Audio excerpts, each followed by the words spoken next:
welcome to all of you on the occasion of ASSOCHAM's first National Awards for Excellence in Education.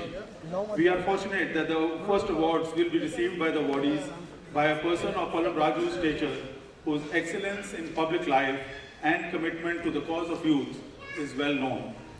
Sir, as you and your government recognizes, the next surge in our march towards becoming a superpower will require fundamental structural changes in our approach towards educating our masses.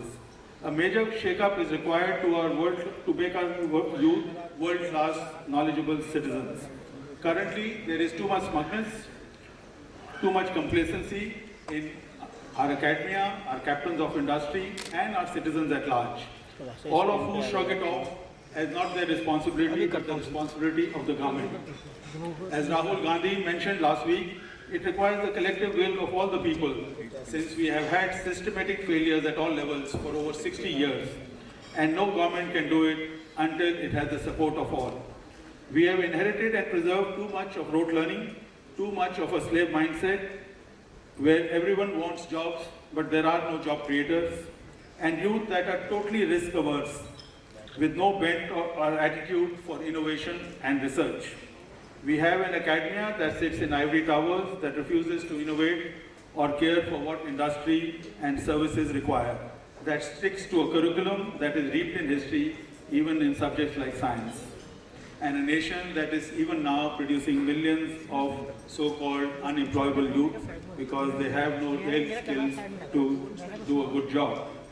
I am sure, sir, you have a short time in your this current avatar because you have only about a year and a half, or now about a year, but I know you're doing things with Godspeed, so we wish you all the best on that.